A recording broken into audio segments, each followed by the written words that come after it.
welcome back from that brief break. We are discussing about the newly created cities at Crossroads in Uganda. Before we went for a break, Eddie and Henry were still giving us their insights about these cities. We do know that some of the cities were created or took effect. The creation of these cities, the 10 cities we have right now, took effect in July 2020. And we have had so far 2 financial years. From the first one was 2020, 2021, and then another one was 2021 to 2022. But all these 2 financial years never saw money being allocated to these cities that were created. So most of them were still relying on their municipal or Mala district or municipalities which they were created from.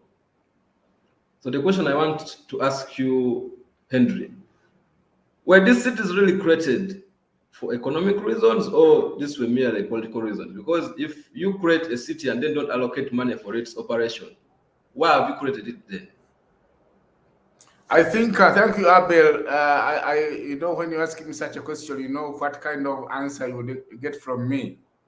I was explaining when I was tracing the genealogy of these cities, when I said that from the original 3, the men and women in cabinet saw political mileage to benefit from. And therefore, they were created not to develop those regions, but to profit from the political mileage. To answer your question directly, in my view, and this is my opinion, I think these cities have only tended to join the long list of patronage structures that are used by the regime to entrench itself in power. Because you see, when you create a city, you're going to have division MPs. You're going to have a city woman MP. And I tell you what, it is highly likely that it's the party in power that would have its candidates go through. Never mind that the case was different in the massacre. And therefore, you get to see that what is happening is that there was political capital to be gained. But in terms of development, there's no intent. If there was intent, why don't we have budgets, a budget allocation for these cities? If there was intent, why do we do? Because you see, even when they say that the budget is limited, why can't we reduce on the funding that we channel towards the classified Ministry of Defense budget, which now I think is reaching about 3 trillion? What about State House? There are quite a number of areas we can channel money from, okay? But because there's one person that benefits from the numbers, because you see, when we create, the more cities you create, the more numbers you grow in parliament. I think everybody knows who stands to profit from the tyrant of numbers in parliament, because who else brings bills and amendments that these numbers are meant for. And therefore, I want to argue, and rightly so, that the creation of cities was not intended for development, but to entrench the regime in office. Thank you, Andrew. Eddie, I want to know from your economic perspective, you as an economist, you know that sometimes cities are created to create more jobs and also make sure that people are attracted to those places so that government can be able to raise more money. But you think before it comes in, there's something I have just remembered. Because you see, you create a city, you are calling tourism city, but the allocation you are putting on tourism in the country is ridiculous. So do you really want to create Port as a tourism city? Because you see, finance must follow function. So how do you create a tourism city when you've not revised the budget for the tourism sector? How do you create India as an industrial city when you have migrated all the industries to Kampala and wherever else? So I think when you look at the actions and what was done, they don't match up. Back to you. Sorry, Eddie. I had to push that. Eddie, I want to know from your angle as an economist, what are the implications of the creation of these cities to a country like Uganda? You see, Abel, before we get to the implications of creating such cities, we need to know one thing, that to depart from Henry, for me, the financing of cities follows an idea, right? When we say that we have Port as a tourism city, Hoima as an oil city, I would want to position Masaka as an agricultural city, because naturally Masaka people, Vanabudu, they're farmers. Mbari is an agricultural city, in my opinion. We must identify the ideas within those cities that can be nurtured, that can be explored, that can be groomed into better businesses. I mentioned when we were beginning this show that 70% of the non-agricultural goods and services and trade is in the cities, and economies grow from the cities. I can give you an example that 15% or 15 to 20% of Uganda's economy is within Kampala city. Therefore, there must be a deliberate attempt, politics aside, ensure that these cities are groomed to be self-sustainable. The challenge we are having is that apart from the politicization of the creation of cities, we have not had a deliberate attempt to ensure that management or persons or residents within the cities are empowered. And I want to, when we talk about empowerment, I don't mean giving them money, are empowered in terms of idea, are empowered in terms of strategy, are empowered in terms of outlook, to ensure that they identify and grow within themselves to organically grow the city. Because that is how a city must grow. That is how a household must grow. That is how people or businesses grow. So the implication is that we do not have adequate financing to finance these cities. Like I mentioned, we had a discussion yesterday about the same, and government is trying to cut other administrative areas and finance models that are going to go to creation of cities or operationalization of the cities, but also to operationalize other development aspects that create cities to be economic bases. Right now, as we talk, most of the cities cannot grow past where they are because they cannot mobilize resources. Resources can only be mobilized if we have a strong revenue base. These cities do not have larger revenue bases other than ground rent, other than taxes and market dues. And these cannot be collected if we do not have sufficient economic activity within the cities. That is number one. Number two, cities can only develop if they attract investment that is related to what those people are producing. I don't know whether you have taken a route to Mbarara of recent.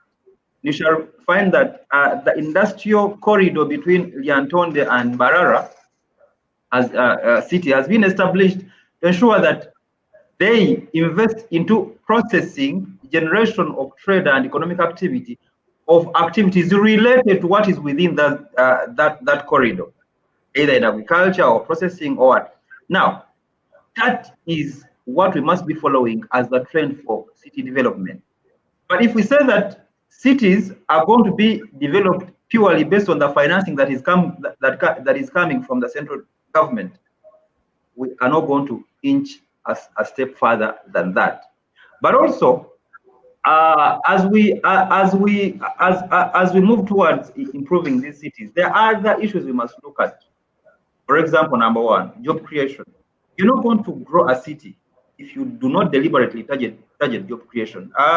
Recent statistics show that 40% of the persons that are living in urban areas are earning less than $30,000. $30. $30 means that a person is earning about 100,000 Ugandan shillings. This person has to move. This person has to eat. This person has fees to pay, among others. You cannot grow a city with that type of population.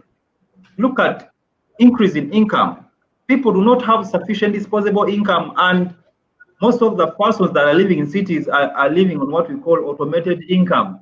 Automated income means that whether you earn or do not earn, you must live. That is why we're having a lot of criminal rates increasing, because people must live, but they're not earning, so they must look for what other alternatives, whether legal or legal, that we must live on and grow our city or grow our lives within the cities. Look at issues of infrastructure development.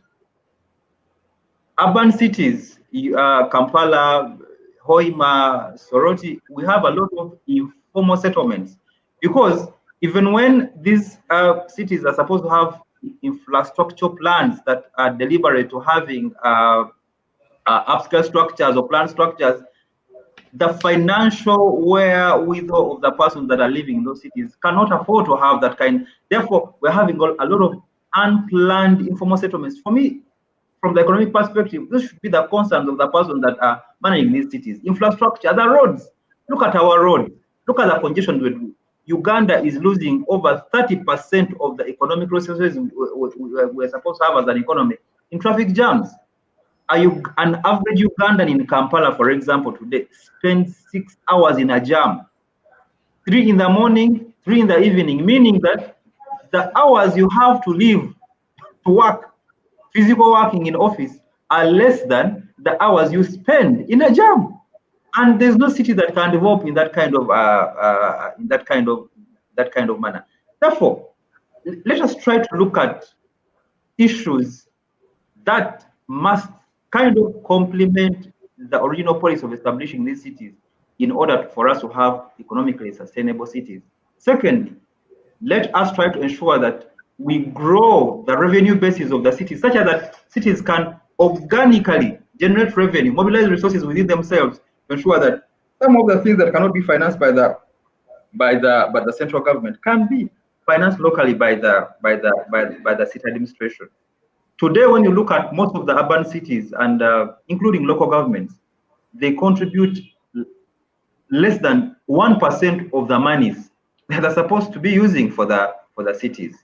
When you look at the 148 billion shillings that has been set aside for operationalized cities this year, it means that those cities have contributed less than 1% of that money. Now, you cannot in any circumstances develop such a city like that. Let us put politics aside, just like Henry mentioned, and then we identify economic activities, technological advancements, entrepreneurship potential within the cities, and be able to power our cities where we want them to be. Back to you, Abel. Thank you, Eddie. I don't know whether Gerald is back. Gerald, are you on? I think Gerald is not yet on. Henry, in 1983, Obote constructed hospitals, and most of the hospitals were being constructed in the forests and in the localities where people were not residing. Can we vindicate? And after the construction of those hospitals, people decided to relocate and started staying there. Is it okay for us to say straight that Museveni should be vindicated as a futuristic leader based on Obote's model, whereby in the nearby future, the cities that have been created will really become actual cities, and we shall remember that, yes, Museveni started the idea, and we have been growing gradually, and we can now call those areas real cities. What is your take on that? Abel, of course, by pronouncing those urban centers cities, there is a sense in which there are positives to draw from.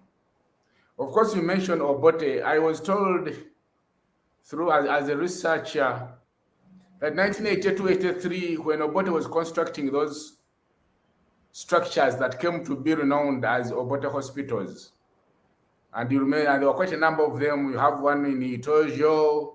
For those of you who take the cavalry route, you have one in Kiliandongo. You have one in Abimda. There are about 10. And those hospitals look alike. And when he was constructing them, the places where he constructed them were bushes and forests. So one person put him to task and asked him, Mr. President, Why are you constructing hospitals in bushes and forests where there are no people? Are they going to serve animals? And then Obote's answer was, wait. When I have put those hospitals there, the people shall come and be near. So the same could apply here, and we say, by pronouncing the decision to pronounce them cities may be vindicated 20, 30 years from today and say that the general was futuristic. But that said, I want to respond to a comment. There is a comment that was posted there by Ika Lino, and his question was, on what model are these cities modeled, developed? What are the governance modalities what of are these the governance cities? modalities? Are we using governance modalities of local government, or are we using KCCA? And of course, this also bodes well with what Ed was the point he was making about traffic jams. The reason we have traffic jam is that Kampala is an abnormal situation. Normally, in the cities, about half of the people working in it should live in it. In other words, if I am working on Loom Street, I should be sleeping on William Street, because this is how cities are.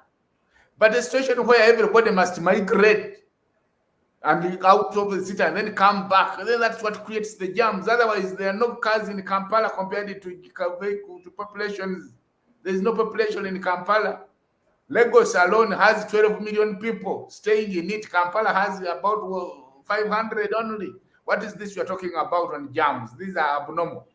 So so the model should be that those cities should allow people to sleep in them, so that the issue of Kampala doesn't arise, but also the issue of governance. We do know that there is infighting between the Ministry of Local Government, which created these cities, and the Ministry of Housing, Lands and the Urban Development. Apparently, upon pronouncing these cities, and remember the Honorable Raphael Majezi went around announcing these good news, then the Ministry of Housing and Urban Development said, wait a minute, are you not trading on a territory that is not yours? And when they said which one, they said, you see, if you look at our name, our title is Housing and Urban Development. So if those cities are urban centers, those are ours. So now there's pulling over ropes. The government is saying these were created under the auspices of the Local Government Act. The Ministry of Urban Development says, look, these are urban centers, they are ours. So we don't even know which one is the parent ministry. The other thing, Abel, I wanted to bring to the attention of our viewers is that there's also another confusion between which one is in which one. Because you have a city, the Local Government Act Section 4 says that a city shall be an equivalent of a district. So you go to my Masaka district and you create Masaka City. So is Masaka City in Masaka district, or it is Masaka district that is in Masaka City? So these confusions are some of the things that have to be ironed out. And of course, these are a concomitant of a situation where politics captures the decision-making process. Because if it were policy makers that had championed this, then all these things would have been foreseen. And therefore, also the model on which we should run this is not clear. The governance systems are not clear. Everything remains as nebulous as the hanging gardens of Babylon, because nobody knows where they were hanging from. Back to you, Abel. Thank you, Henry. We are running out of time, so I want us to use the remaining 4 minutes to give our parting shots, especially in terms of what word of encouragement you send to some of the people who are living in these created cities, because some of them are now feeling very depressed that they thought the cities were going to come with a lot of improvement in terms of service delivery and also job creation, but they are yet to see that. So what words of encouragement do we give to such people? Start with you, Eddie. Thank you, Abel. For me, I want to be futuristic, and I strongly encourage that we put politics aside and try to find a convergence between economics and politics in the establishment, management, and running of these cities. And we ought to fix the most important issues that there is in these cities, starting with the issue of how do we work out with the informal settlements and slums that we do have in the urban areas. Look at Kampala and look at Kaguguve, look at Chivuli, look at Bwaise. How do we get out of such a kind of a thing? What approaches can we use to ensure that we are better off than that? Look at that solid and liquid waste management. When you go to most of these slums, that when it rains, most of the solid is turned into liquid, and the whole place is pathetic. You can never step a foot in such kind of places if you are weak-hearted. When look at the degradation of the urban filters. Look at what is happening to Lubiji. Look at what is happening to most of these urban water filters. They have been degraded. How do we get better than that? Look at the weak economy post-COVID-19. How can we address the bad infrastructure in terms of roads and urban housing? We have a housing deficit of over 100,000 households within Kampala urban area alone. What about other cities? How do we look at the coordinated management and the administration of the cities? Using Kampala as an example, we have a very strong controversy between the KCCA, but also within the central government. Who is managing what? How can we solve the public transport challenge that we do have? So for me, I think let us try to identify better means of financing of the cities, including genetic or indigenous identification of funding models within urban centers, within the cities themselves, but also reduce the cost of administration of these cities. I can assure you that the cost of administering these cities is much more than the revenue we are collecting from these cities. So how can we reverse that and become more efficient and more budget realistic? But lastly, how do we solve the nature of the minimalist kind of living standards of the persons, because people are not happy. People are not happy within the urban centers. We have land conflicts within our urban centers. Most of these pieces of land are contestable. The 1 inch are being sent away from where they're staying. How do we have urban centers that do not have a specific land tenure system that promotes the development of the urban centers? For me, these are the issues we should be handling at futuristic level, ensure that we support government in ensuring that these urban cities can be better places to live in 10, 20, 30 years to come. Thank you, Abel. Thank you, Eddie. Henry, your parting shot? Thank you very much, Abel. I think my parting shot is going to be that we need to overcome the one thing that has remained as an Achilles heel for the government in power, and that is planning. Up to today, 2 years down the road, in my own Masaka city, Carbonera is not planned. There's no physical plan on the ground. There's a good friend of mine who comes from Chanjale. There's nothing on the ground to presuppose there is a city or even a plan that a road or street will pass here. I think we have to start with the planning, but this is very important. Let the plan be in place.